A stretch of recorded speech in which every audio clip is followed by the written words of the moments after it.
চিকিৎসার জন্য হাসপাতালের প্রিজন সেলে থাকার দরকার নেই।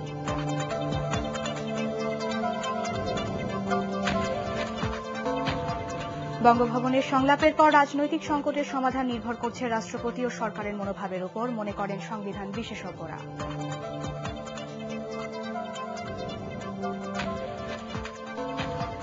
পদ্মা সেতু প্রকল্প নিয়ে দুর্নীতির তথ্য না দেওয়ায় দুদক অভিযোগ, বিশ্বব্যাংকের প্রত্যাখ্যান।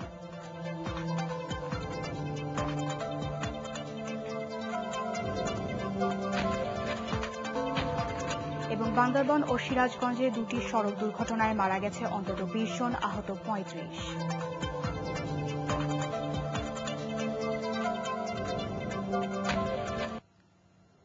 শুনছিলেন শিরোনাম, এবারে বিস্তারিত। দেশের কয়লা না তুলে ভবিষ্যৎ প্রজন্মের জন্য তা রাখা হবে বলে জানিয়েছেন প্রধানমন্ত্রী শেখ হাসিনা। ইনস্টিটিউট অফ ইঞ্জিনিয়ার্সের 53তম কনভেনশনের উদ্বোধনী অনুষ্ঠানে তিনি এ কথা জানান। প্রধানমন্ত্রী বলেন, ঘনবসতিপূর্ণ এলাকায় থাকা কয়লা না তুলে বিদ্যুৎ উৎপাদনের জন্য আমদানি করা হবে। জনগণের করের টাকা সততার সাথে খরচ করতে তিনি ইঞ্জিনিয়ারদের প্রতি আহ্বান জানান। গোলাম পারভেজের রিপোর্ট। পত্রিকা দেখে দেশের অর্থনৈতিক অবস্থা অনুমান না করার আহ্বান জানিয়ে প্রধানমন্ত্রী বলেন, পত্রিকা যতটা লেখে দেশের অর্থনীতি তার চেয়ে অনেক ভালো। উন্নয়ন প্রকল্পে দাতাদের অর্থায়ন নিয়ে নানা শর্তের সমালোচনা করেন তিনি। প্রধানমন্ত্রী বলেন, সবকিছুতে বিদেশ নির্ভরতা কমাতে হবে এবং নিজেদের সামর্থ্যকে কাজে লাগাতে হবে। তাই বড় প্রকল্পে বিনিয়োগকারীদের এগিয়ে আসার আহ্বান জানান তিনি। কিছু দাতা সংস্থা তাদের নানা ধরনের কন্ডিশনের যন্ত্রণায় তো কাজ এগোনো যায় না। তারা এসে প্রথমে উৎসাহ দিয়ে বলবেন এই দেবো সেই দেবো, কাজ করতে গেলে তারপর দেখি কিছুই না।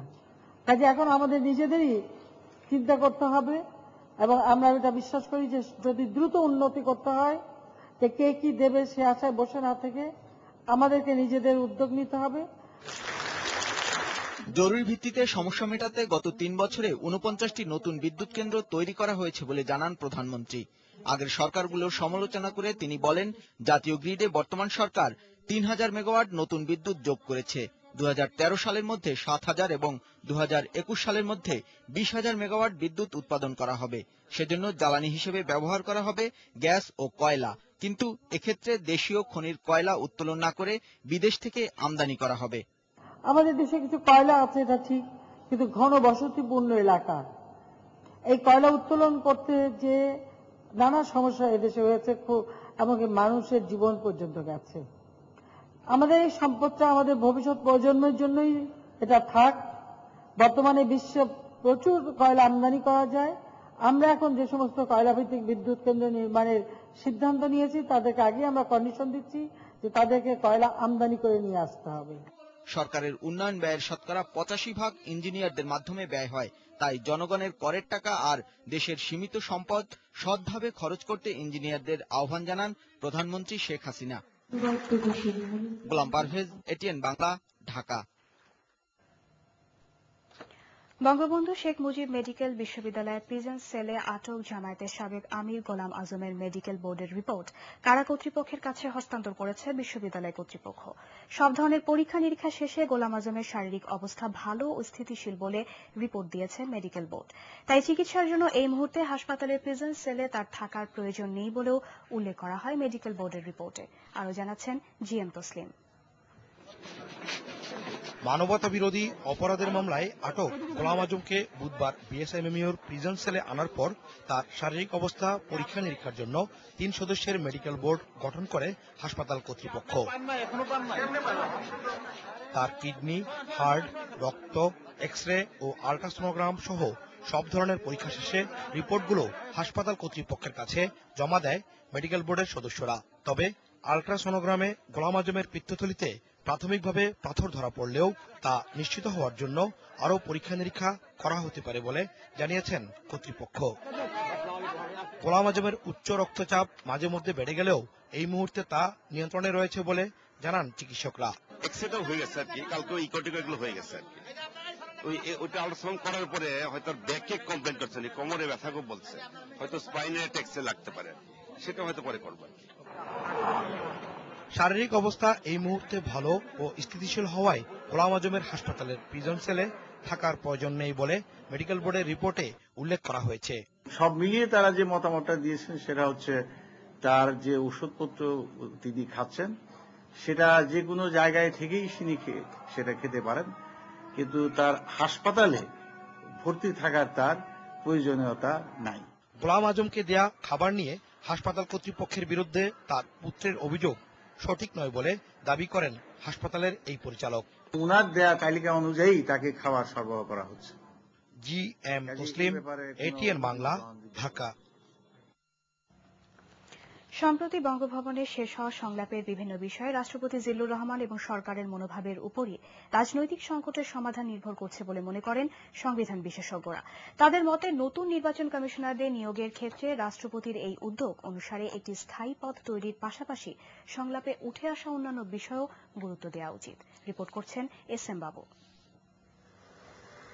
রাষ্ট্রপতির সংলাপে নতুন নির্বাচন কমিশন গঠনে মূলত প্রস্তাব আসে 4 ধরনের।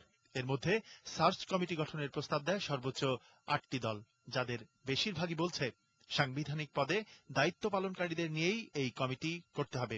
নির্দিষ্ট আইন তৈরির প্রতিও গুরুত্ব দিয়েছে 3টি দল। দেশের প্রধান 2 রাজনৈতিক জোটের মতামত এবং রাষ্ট্রপতির একক বিবেচনার মাধ্যমে নির্বাচন কমিশনারদের নিয়োগের পরামর্শ এসেছে 3টি ইসলামিক দলের কাছ থেকে। আর নির্বাচন কমিশনারদের নিয়োগে রাষ্ট্রপতির একক ক্ষমতার কথা বলা হয়েছে 1টি দল থেকে। অন্যদিকে সংলাপের আলোচ্য বিষয় না হলেও তত্ত্বাবধায়ক সরকার ব্যবস্থা ফিরিয়ে আনার প্রতি প্রাধান্য দিয়েছে প্রধান বিরোধী দল বিএনপি সহ 8টি দল। আর এর বিপক্ষে মত প্রকাশ করেছে 3টি দল। বাকিরা এ বিষয়ে কিছুই বলেনি। সব রাজনৈতিক দল, এমনকি যাদের কোনো প্রতিনিধি নাই পার্লামেন্টে, যাদেরকে ডাকা হয়েছে ওই দলগুলিও গেছেন, তারাও তাদের অভিমত দিয়েছেন। ফলে বর্তমান সরকার এবং আমরা সবাই নির্বাচন কমিশনের নিয়োগের প্রক্রিয়া সম্বন্ধে বা তত্ত্বাবধায়ক সরকার ব্যবস্থা সম্বন্ধে একটা সামগ্রিক চিত্র আমরা পেয়েছি। আমি প্রেসিডেন্টের জায়গায় হলে বলতাম, আমি প্রাইম মিনিস্টার এবং বেগম খালেদা জিয়া দুজনকে আমি ডিনারে ডাকতাম, আর অন্য পলিটিশিয়ান পাশে দুজনকে রেখে বলতাম, দেখেন এই ইলেকশন কমিশনার কে হবে, ইলেকশন কিভাবে হবে, এটা আমার ডিউটি না, কিন্তু আমি ভাবছি দেশের স্বার্থে এই ব্যাপারে একটু কিছু সবার সঙ্গে কথা বলতে চাই। আপনাদের আপত্তি আছে? তাহলে কি দুজনে না বলতে পারতো? বল, প্রেসিডেন্ট যদি বলতো দুজনকে, একজন হাসিনা খালেদা না বলতে পারতেন না, তাহলে দুজনরা প্রেসিডেন্ট সাহেব যে ইনিশিয়েটিভ নিয়েছে দুজনের কমিটমেন্ট হয়ে যেত। তারা আরো বলেন, রাষ্ট্রপতি এবং সরকারকে অবশ্যই এসব বিষয়ে গুরুত্ব দিতে হবে। ইলেকশন কমিশন স্বাধীন, সার্বভৌম, শক্তিশালী হোক, সবাই একমত, এবং একটা আইন প্রণয়ন করা হোক, সবাই একমত। আর তত্ত্বাবধায়ক সরকারের ব্যাপারে কিছু দ্বিমত আছে। আমরা আশা করি যে রাষ্ট্রপতি এই মতামতগুলি সঠিকভাবে সরকারের কাছে উত্থাপন করবেন, এবং এই দুইটা অভিমত সরকারকে অত্যন্ত গুরুত্বের সাথে বিবেচনা করে দেখতে হবে। প্রেসিডেন্ট সাহেব সবাই রেসপেক্ট করে, দেখেন খালেদা নিজে গিয়েছেন, হাসিনা যান নাই, second man president agent today, আমরা সবাই তাকে অত্যন্ত শ্রদ্ধা করি। আর তিনি একটা ব্যাপারে কিছু বলবেন, কোন একটা রেকমেন্ডেশন দেবে, আর সেটা সরকার অ্যাকসেপ্ট করে না, এটা আমি বিশ্বাস করি না। এট দ্য সেম টাইম ওনার উচিত ছিল, উনি পলিটিক্যাল পার্টিদের ডেকেছেন, কিছু নিউট্রাল লোক তাদেরও ডাকা উচিত ছিল। তবে তারা এও বলেন, রাষ্ট্রপতির এই সংলাপে আমন্ত্রণ পাওয়া সবার অংশগ্রহণের মাধ্যমে এটা অন্তত পরিষ্কার হয়েছে যে সবাই আলোচনার মাধ্যমে বিভিন্ন সংকটের সমাধান চায়। SM বাবু, ATN বাংলা, ঢাকা। তত্ত্বাবধায়ক সরকার পুনর্বহালের আগে নতুন নির্বাচন কমিশন গঠন করা হলে তা মেনে নেওয়া হবে না বলে হুঁশিয়ার করে দিয়েছেন বিএনপি স্থায়ী কমিটির সদস্য ডক্টর খন্দকার মোশাররফ হোসেন। জাতীয় প্রেস ক্লাবে আয়োজিত এক আলোচনা সভায় তিনি হুঁশিয়ারি উচ্চারণ করেন। ঢাকা রিপোর্টার্স ইউনিটিতে অন্য এক আলোচনায় বিরোধী দলীয় চিফ হুইপ জয়নুল আবদিন ফারুক বলেন, সংসদের আসন্ন অধিবেশনে তত্ত্বাবধায়ক সরকার ব্যবস্থা ফিরিয়ে আনার বিল আনা হলে বিএনপি অধিবেশনে যোগ দেবে। সরকারের সময় শেষ দাবি করে তিনি বলেন, খোদ সরকার দলীয় লোকজন এখন এ বাস্তবতা স্বীকার করছেন।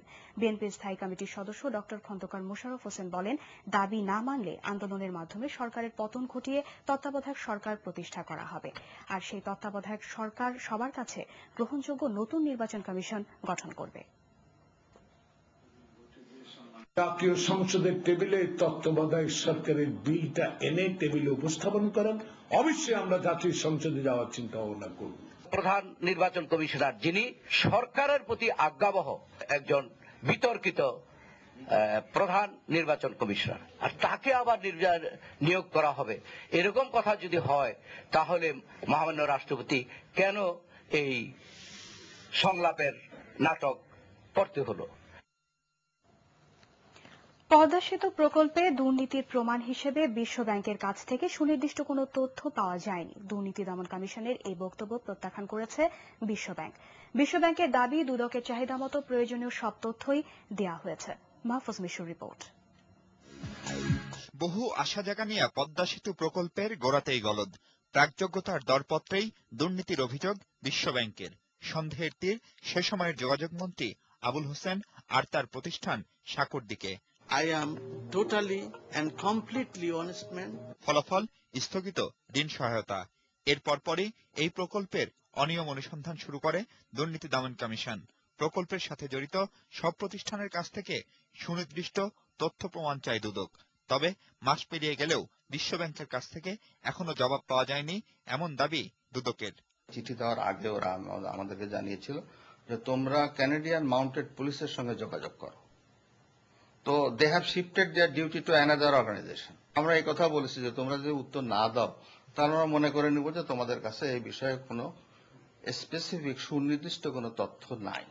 তো ওয়ার্ল্ড ব্যাংকে যখন আমরা একটা স্পেসিফিক এই চিঠিটা দিয়েছি তখন ওয়ার্ল্ড ব্যাংক আর কোনো উত্তর করেনি।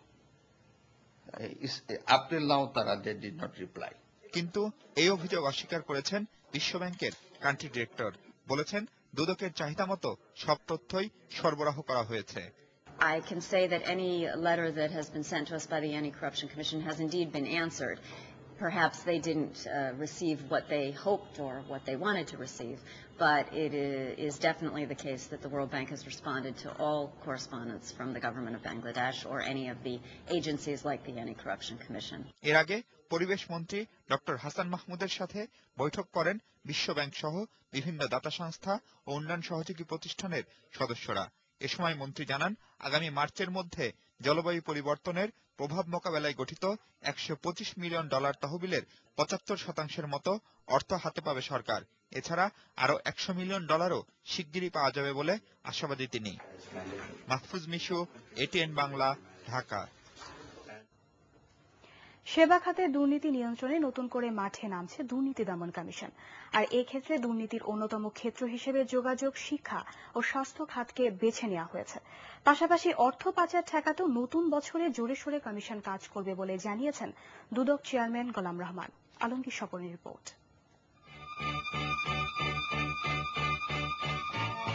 বিআরটিএ মানেই দুর্নীতি, এমন ধারণা থেকে বের হয়ে আসতে পারেনি প্রতিষ্ঠানটি। তবে পরীক্ষা ছাড়াই লাইসেন্স, ফাইল গায়েব, নিবন্ধনের অর্থ আত্মসাৎ সহ দুর্নীতির এ ধরনের অভিযোগ আছে যোগাযোগ খাতের সব বিভাগেই।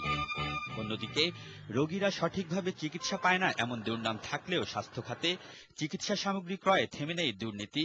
85 টাকার ওষুধ এখানে কেনা হয় 10,000 টাকায়। দুর্নীতির এমন অভিযোগ রয়েছে শিক্ষা খাতেও, যার শিকার হন সাধারণ মানুষ। আর তাই এসব সেবা খাতের দুর্নীতি কমাতে নতুন করে মাঠে নামছে দুর্নীতি দমন কমিশন। এইসব সেক্টরের দুর্নীতি যাতে হ্রাস পায় সেই জন্য আমাদের অনুসন্ধান, তদন্ত এবং প্রাতিষ্ঠানিক দুর্নীতির যে কার্যক্রম, দুর্নীতি প্রতিরোধের যে কার্যক্রম, ওটা আমরা জোরদার করব। এছাড়া বিভিন্ন সরকারি বেসরকারি প্রতিষ্ঠানে অর্থ পাচার ও আত্মসাতের পরিমাণ বেড়ে যাওয়ায় উদ্বিগ্ন কমিশন। বিভিন্ন সরকারি প্রতিষ্ঠানে এবং বিভিন্ন বেসরকারি প্রতিষ্ঠানেও আত্মসাতের একটা প্রবণতা এবং মানি লন্ডারিং এর প্রবণতা দেশে এবং বিদেশে, এগুলিতে লাগাম টেনে ধরার জন্য যা যা করণীয় আমরা সবই করব। কমিশন বলছে, এসব প্রতিষ্ঠানে দুর্নীতির বিরুদ্ধে ব্যবস্থা নেওয়া শুধু নয়, কেন দুর্নীতি হচ্ছে তা বের করে এর সমাধানের সুপারিশও করা হবে, যাতে কমে যায়। আলমগীর স্বপন, এটিএন বাংলা, ঢাকা। বান্দরবান ও সিরাজগঞ্জে দুটি সড়ক দুর্ঘটনায় অন্তত 20 জন নিহত ও 35 জন আহত হয়েছে। এর মধ্যে বান্দরবানের থানচিতে বাস মারা যায় 17 জন। সকালে বাসটি থানচি থেকে বান্দরবান যাওয়ার পথে খাদে পড়ে গেলে ঘটনাস্থলেই 13 জন নিহত হয়। আহতরা বান্দরবান ও চট্টগ্রাম মেডিকেল কলেজ হাসপাতালে চিকিৎসাধীন রয়েছেন। বান্দরবান প্রতিনিধি মিনারুল হকের রিপোর্ট, জানাচ্ছেন সঞ্জিদা শিকদার। বান্দরবনের থানচি শিলেরঝিরে এলাকায় ঘন কুয়াশার মধ্যে মর্মান্তিক এই দুর্ঘটনাটি ঘটে। সকালে পাহাড়িকা নামের একটি বাস নিয়ন্ত্রণ হারিয়ে প্রায় 500 ফুট গভীর খাদে পড়ে গেলে ঘটনাস্থলেই মারা যায় 13 জন। আহতদের বান্দরবন সদর হাসপাতালে ভর্তি করা হলে মারা যায় আরো 4 জন। নিহতের সংখ্যা আরো বাড়তে পারে বলে আশঙ্কা করা হচ্ছে। উদ্ধার কাজ চলছে। সকালবেলায় কুয়াশা ছিল, কুয়াশার কারণে এটা এরকম হতে পারে বলে আমরা ধারণা করছি। জনবল যা ছিল মোটামুটি সবাই ওখানে গেছি আমরা, তা উদ্ধার কাজ চলছে এবং ওখান থেকে উঠেছে ইমার্জেন্সি যেগুলো সেগুলো আমরা নিয়ে অলরেডি চলে আসছি। খবর পেয়ে বান্দরবান শহর হতে দমকল বাহিনীর 2টি ইউনিট, 2টি অ্যাম্বুলেন্স এবং সেনাবাহিনী, বিজিবি, পুলিশ ও রেড ক্রিসেন্টের সদস্যরা ঘটনাস্থলে গিয়ে উদ্ধার কাজ চালায়। স্থানীয়রাও এই উদ্ধার অভিযানে সহযোগিতা করে। নিহত 17 জনেরই পরিচয় পাওয়া গেছে। তাদের মধ্যে 4 জন পর্যটকরা হচ্ছেন ডাক্তার মুগ্ধ, ডাক্তার মোহাম্মদ সুজন, মোহাম্মদ টিটু ও রাজীব চৌধুরী। এদিকে জেলা প্রশাসন জানায় নিহত প্রত্যেকের পরিবারকে 5,000 টাকা ও 500 কেজি করে চাল দেওয়া হবে সরকারের ত্রাণ তহবিল থেকে। হাসপাতালে চিকিৎসার জন্য নিয়ে আসা হয়েছে বান্দরবান জেলার হাসপাতালে। তাদের প্রয়োজনীয় চিকিৎসার ব্যবস্থা করা হয়েছে এবং যাদের উন্নত চিকিৎসার জন্য চিটংয়ে রেফার করা হয়েছে। আর এই আজকের এই দুর্ঘটনায় বিশেষ করে চিকিৎসায় বান্দরবান জেলা সদর হাসপাতালের ডাক্তার সহ সবাই আজকের এই দুর্ঘটনায় মোটামুটি যেভাবে পারে সাহায্য সহযোগিতা করছেন তাদের সুচিকিৎসা। এদিকে সিরাজগঞ্জে 2টি সড়ক দুর্ঘটনায় মারা গেছে আরো 3 জন। সানজিদা শিকদার, এটিএন বাংলা। এবার দেখছেন এটিএন বাংলা সংবাদ। বিশেষ বয়ান আর জিকিরের মাধ্যমে পালিত হচ্ছে বিশ্ব ইজতেমার দ্বিতীয় দিন। এছাড়া নফল ইবাদত ও দ্বীনী দাওয়াতের দল গঠন নিয়ে ব্যস্ত সময় পার করেন মুসল্লিরা। আর বাদ আসর 121টি দম্পতির যৌতুকবিহীন বিয়ে অনুষ্ঠিত হয়। এদিকে হঠাৎ করেই ময়দানে বেড়ে গেছে পানিবাহিত রোগে আক্রান্তের সংখ্যা। আগামীকাল প্রথম দফার আখেরি মোনাজাতে যোগ দিতে এখনো ইজতেমা ময়দানে আসছেন হাজারো মানুষ। গাজীপুর প্রতিনিধি মাজহারুল ইসলামকে সাথে নিয়ে রিপোর্ট করছেন রাহাত মিনহাজ।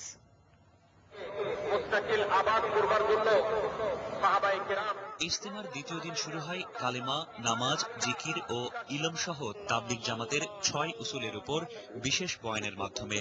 এরপর মুসল্লিরা 32টি জেলার 39টি খিত্তায় দ্বীনী দাওয়াতের দল গঠনে ছড়িয়ে পড়েন, যারা আখেরি মোনাজাতের পরেই দেশের বিভিন্ন জেলায় তাবলিগে যাবেন। এদিকে রোববারের আখেরি মোনাজাতে যোগ দিতে মানুষের স্রোত এখন ইজতেমা ময়দানের দিকে। স্বেচ্ছাসেবীরা জানিয়েছে এখনো পর্যন্ত তাদের প্রত্যাশার অনেক বেশি মানুষ ময়দানে এসেছেন, যার মধ্যে আছেন 104টি দেশের 17,000 বিদেশি মেহমান। তারা ময়দানের সার্বিক ব্যবস্থাপনা নিয়ে সন্তোষ প্রকাশ করেছেন। অন্যান্য বারের থেকে এবার ইজতেমার পরিবেশ ভালো। অজু গোসলের জন্য অন্যান্য বছরের চেয়ে এবার সুন্দরভাবে ব্যবস্থা করছেন মুরব্বীরা। ময়দানের সুযোগ সুবিধা সন্তোষজনক হলেও গত 2 দিনে বেড়ে গেছে শীত ও পানিবাহিত রোগে আক্রান্তের সংখ্যা। টঙ্গী হাসপাতালে শুক্রবার রাতে আরো 35 জন চিকিৎসা নিয়েছেন। তার মধ্যে 10 জনকে পাঠানো হয়েছে ঢাকায়। চিকিৎসকরা বলছেন বিশুদ্ধ পানি পান না করার কারণেই বেড়েছে পেটের পীড়া। বিশুদ্ধ পানির অভাব হতে পারে, আর একটা হলো যে স্যানিটেশনটা প্রপার যদি মেনটেন করা যেতে পারে তাহলে আমরা এটা একটু প্রিভেন্ট করতে পারবো। এদিকে রোববারের আখেরি মোনাজাতের জন্য 26টি বিশেষ ট্রেন ও 300টি বিআরটিসি বাসের ব্যবস্থা করেছে প্রশাসন। জোরদার করা হয়েছে নিরাপত্তা ব্যবস্থা। রোববার জোহরের নামাজের আগেই শেষ হবে বিশ্ব ইজতেমার প্রথম পর্বের আখেরি মোনাজাত। রাহাত মিনহাজ, এটিএন বাংলা, টঙ্গী, গাজীপুর। বিভিন্ন আইন শৃঙ্খলা রক্ষাকারী বাহিনীর পাশাপাশি র্যাব বিশ্ব ইজতেমাকে ঘিরে এবছর 5 স্তরের নিরাপত্তা ব্যবস্থা নিয়েছে। এসব ব্যবস্থার মধ্যে অন্যতম আকাশপথে নিরাপত্তা মহড়া। র্যাবের আকাশপথের মহড়ার সাথে ছিলেন আমাদের বিশেষ প্রতিনিধি মাহমুদুর রহমান। গণমাধ্যম কর্মীদের নিয়ে তেজগাঁও পুরাতন বিমানবন্দর থেকে হেলিকপ্টার করে সকালে টঙ্গীর উদ্দেশ্যে রওনা হন র্যাবের ঊর্ধ্বতন কর্মকর্তারা। মুসলমানদের দ্বিতীয় বৃহত্তম ধর্মীয় জামায়াতের নিরাপত্তা ব্যবস্থা নিশ্চিত করাই র্যাবের উদ্দেশ্য।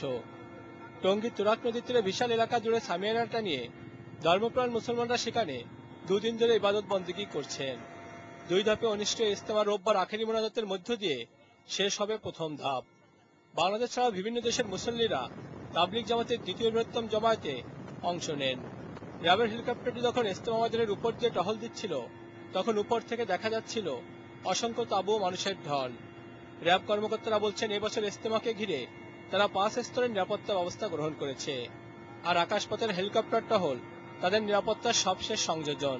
সার্বিকভাবে জল, স্থল এবং আকাশপথ সব জায়গাতেই আমরা এই ইজতেমার যে বিষয়টাকে সার্বক্ষণিক আমরা অবজার্ভ করছি, মনিটর করছি এবং আমাদের সাথে জলের যে এবং স্থলে যে বাহিনী যারা ডিপ্লয় রয়েছেন তাদের সাথে যোগাযোগ রয়েছে।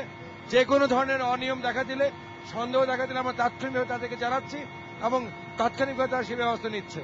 1 ঘন্টারও বেশি সময় টঙ্গী ও তার আশপাশে টহলদার পর হেলিকপ্টারটি পুনরায় ফিরে আসে বিমানবন্দরে। র্যাব কর্মকর্তারা বলছেন, ইজতেমাকে ঘিরে যে কোনো পরিস্থিতি তাৎক্ষণিক মোকাবেলায় র্যাব সতর্ক রয়েছে।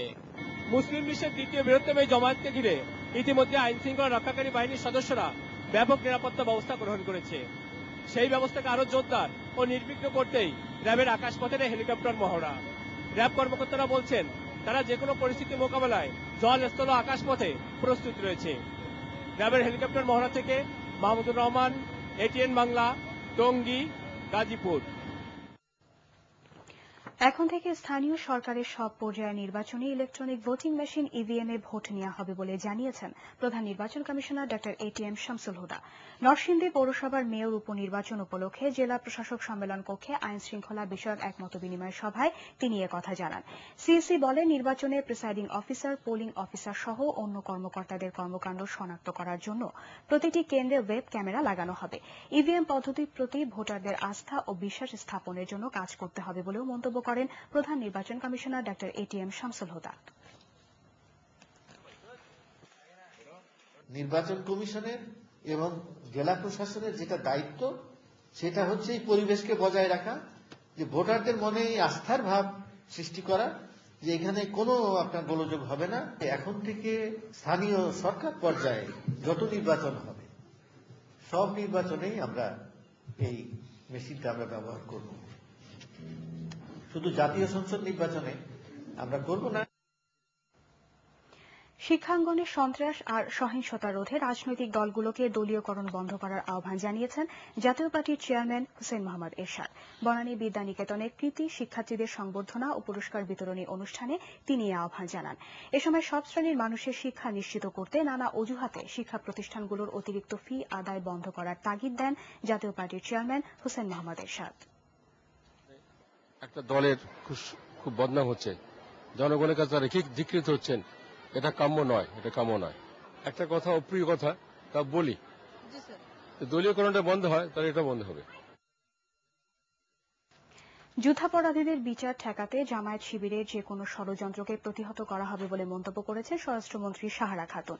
রাজধানীর উত্তরার দক্ষিণ খানের নগরিয়ার বাড়ি এলাকায় স্থানীয় একটি রাস্তার উন্নয়ন কাজের উদ্বোধনী অনুষ্ঠান শেষে তিনি এ মন্তব্য করেন। পরে তিনি আজমপুর মধ্যপাড়ায় শীতার্ত দুস্থদের মধ্যে কম্বল বিতরণ করেন। স্থানীয় আওয়ামী লীগ নেতাকর্মীরা এ সময় উপস্থিত ছিলেন।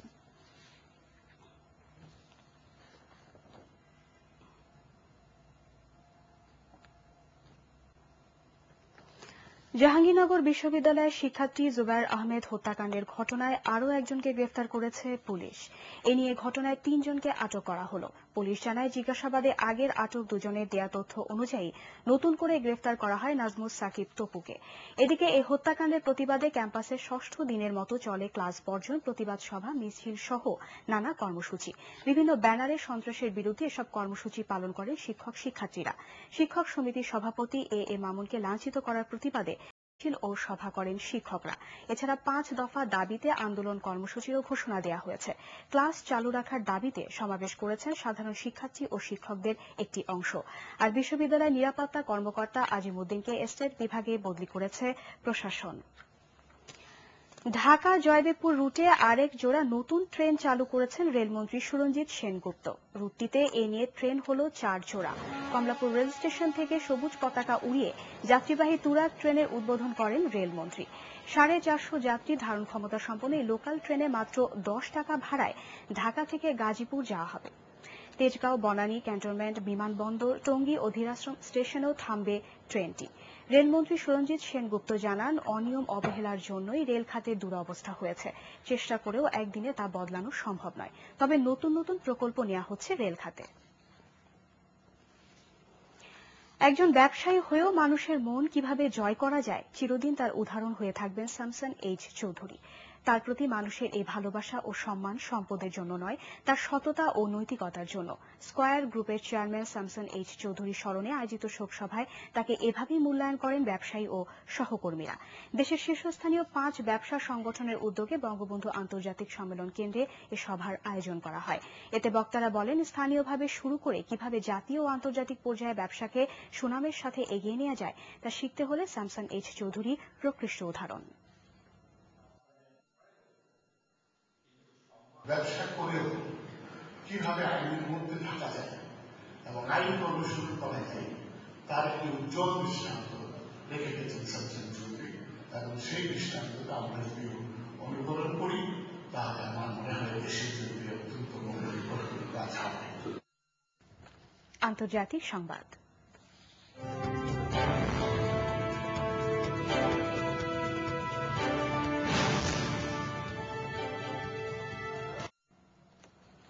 ইরাকের বসরায় সিয়া তীর্থযাত্রীদের উপর আত্মঘাতী বোমা হামলায় অন্তত 53 জন মারা গেছে। এতে আহত হয় প্রায় 150 জন।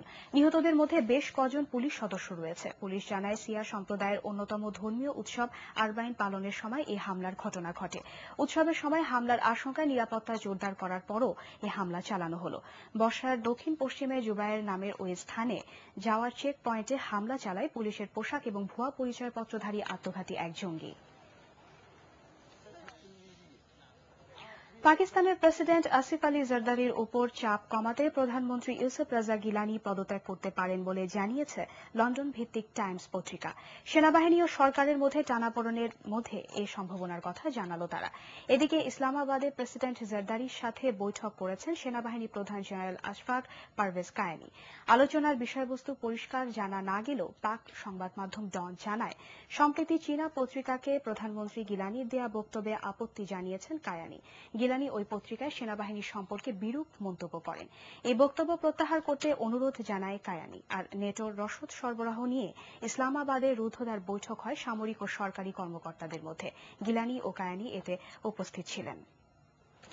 ইতালির গিগলিও উপকূলে 4000-এরও বেশি যাত্রী নিয়ে একটি জাহাজ আটকা পড়েছে। বেশিরভাগ যাত্রীকে উদ্ধার করা হলেও এ পর্যন্ত 3 জনের মৃত্যুর খবর নিশ্চিত করেছেন উদ্ধারকর্মীরা। যাত্রীদের অধিকাংশই ইতালি, ফ্রান্স ও ব্রিটেনের নাগরিক। কোস্টা কনকর্ডিয়া নামের এই জাহাজের নাবিকরা জানান, বালির চরে আটকা পড়ার পর জাহাজটি হেলে পড়ে।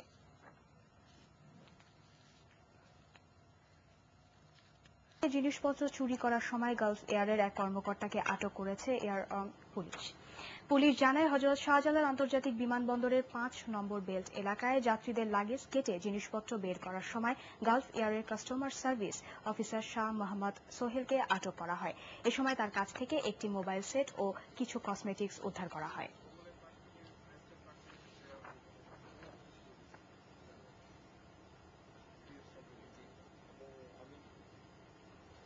এসএসসি ও এইচএসসি পরীক্ষায় জামালপুরবাসী জিপিএ 5 প্রাপ্ত 108 জন কৃতী শিক্ষার্থীকে সংবর্ধনা দিয়েছে জামালপুর সমিতি। রাজধানী বার্ক মিলনায়তনে আয়োজিত অনুষ্ঠানে সংবর্ধনা দেওয়া হয়। বীরশ্রেষ্ঠ মতিউর রহমান ফাউন্ডেশনের চেয়ারম্যান মিলি রহমান, সাবেক মন্ত্রী M A Sattar, Bangladesh medical physics অ্যাসোসিয়েশনের সাধারণ সম্পাদক অধ্যাপক আদনান কিবার, পুলিশের অতিরিক্ত আইজি সিআইডি মোখলেসুর রহমান, জামালপুর সমিতি ঢাকার সাবেক সভাপতি এম এ আর তালুকদার, সাবেক আহ্বায়ক অবসরপ্রাপ্ত কর্নেল আর মঈনুদ্দিন, বর্তমান সভাপতি আবুল কালাম আজাদ, মহাসচিব রবিউল কাইজার এতে উপস্থিত ছিলেন।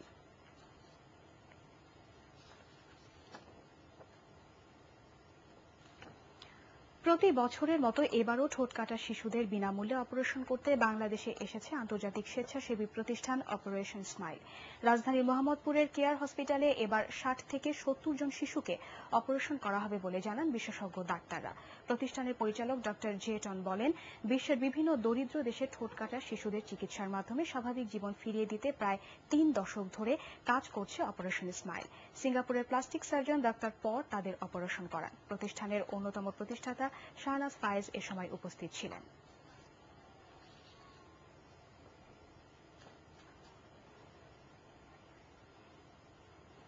হেপাটাইটিস দিবস উপলক্ষে চট্টগ্রামে এক সেমিনারের আয়োজন করে বাংলাদেশ লিভার ফাউন্ডেশন। চট্টগ্রাম মা ও শিশু হাসপাতাল মেডিকেল কলেজ মিলনায়তনে অনুষ্ঠিত সেমিনারে বক্তারা হেপাটাইটিস জনিত রোগ প্রতিরোধে জনসচেতনতার উপর জোর দেন। লিভার ফাউন্ডেশনের ভাইস চেয়ারম্যান AQM মহসিন, সমাজসচিব মোহাম্মদ আলী, HSBC বাংলাদেশের head of marketing and communication Talukdar Noman Anwar এতে বক্তব্য রাখেন। পরে 450 এতিম শিশুকে বিনামূল্যে টিকা দেয়া হয়। এবার জানাবো পার্টেক্স খেলার খবর।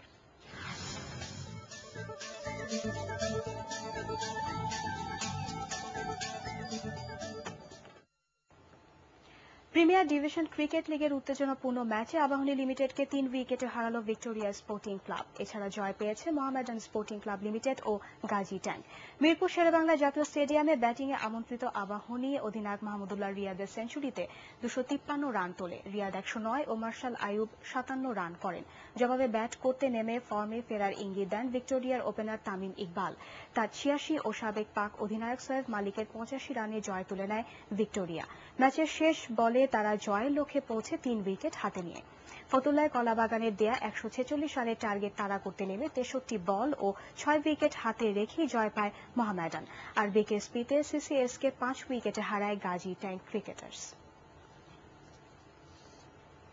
পার্থের তৃতীয় টেস্টেও অস্ট্রেলিয়ার কাছে নাকাল হওয়ার অপেক্ষায় ভারত। ম্যাচের 3 দিন বাকি থাকলেও ইনিংস হার এড়াতে সফরকারীদের প্রয়োজন আরও 120 রান। হাতে আছে 6 উইকেট।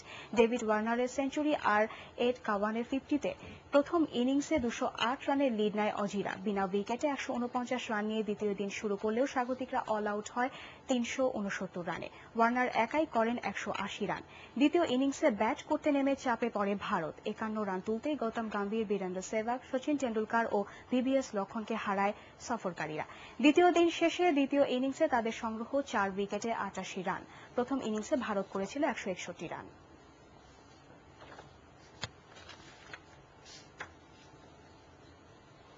ইস্ট লন্ডনে 5 ম্যাচ সিরিজের দ্বিতীয় ওয়ানডেতে দক্ষিণ আফ্রিকাকে জয়ের জন্য 237 রানের টার্গেট দিয়েছে শ্রীলঙ্কা। টসে হেরে ব্যাট করতে নামা লঙ্কানরা দীনেশ চান্দিমাল ও উপল থারাঙ্গার 50-তে 6 উইকেটে 236 রান তোলে। এর আগে দলীয় স্কোরে রান যোগ হবার আগেই শূন্য হাতে রান আউটের শিকার হন তিলকরত্নে দিলশান। এরপর দলীয় 21 রানে কুমার সাঙ্গাকারা বিদায় নিলে থারাঙ্গা ও চান্দিমাল জুটি 84 রান যোগ করেন। থারাঙ্গা 66 রানে আউট হলেও চান্দিমাল 92 রানে অপরাজিত থাকেন। জবাবে শেষ খবর পাওয়া পর্যন্ত দক্ষিণ আফ্রিকার সংগ্রহ বিনা উইকেটে 67 রান। লঙ্কা বাংলা টি20 ক্রিকেটে জয় পেয়েছে আইডিয়াল ফিন্যান্স লিমিটেড। রাজধানী মোহাম্মদপুরের উদয়াচল ক্লাব মাঠে HDF হোল্ডিংসকে 128 রানে হারায় তারা। আগে ব্যাট করে চয়নের 40 বলে 83 এবং নজরুলের 63 রানে 247 রানের বিশাল স্কোর করে IDLC। জবাবে 119 রানে অল আউট হয় HDF। প্রতিযোগিতার মিডিয়া পার্টনার ATN বাংলা। পটুয়াখালীর কাছে 5-2 গোলে হেরে 28তম জাতীয় হকি প্রতিযোগিতা থেকে বিদায় নিল কুমিল্লা। মাওলানা ভাসানী হকি স্টেডিয়ামে 6 গ্রুপের খেলার প্রথমার্ধে 3-2 গোলে এগিয়েছিল বিজয়ীরা। দ্বিতীয়ার্ধে আরও 2 গোল করে পটুয়াখালী। জয়ী দলের সুমন হ্যাট্রিক করেন। আগামীকাল প্রথম পর্বের শেষ ম্যাচে নৌবাহিনীর সাথে খেলবে পটুয়াখালী। এতে যে দল জিতবে সে সুপার লিগে উঠবে। ATN বাংলা টুর্নামেন্টের মিডিয়া পার্টনার। এই ছিল এখনকার সংবাদ। শেষ করার আগে ইউসিবি সংবাদ শিরোনাম আরেকবার। বর্তমান সরকার খনি থেকে কয়লা তুলবে না, রেখে যাওয়া হবে ভবিষ্যৎ প্রজন্মের জন্য, ঘোষণা প্রধানমন্ত্রীর।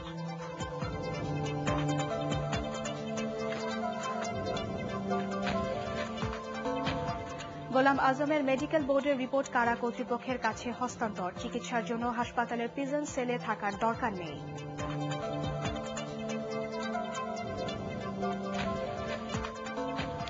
বঙ্গভবনের সংলাপের পর রাজনৈতিক সংকটের সমাধান নির্ভর করছে রাষ্ট্রপতি ও সরকারের মনোভাবের উপর, মনে করেন সংবিধান বিশেষজ্ঞরা।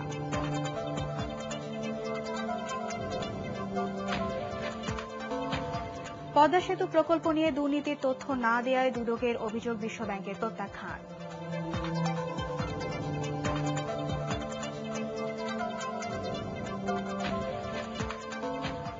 এবং বান্দরবান ও সিরাজগঞ্জে 2টি সড়ক দুর্ঘটনায় মারা গেছে অন্তত 20 জন, আহত 35।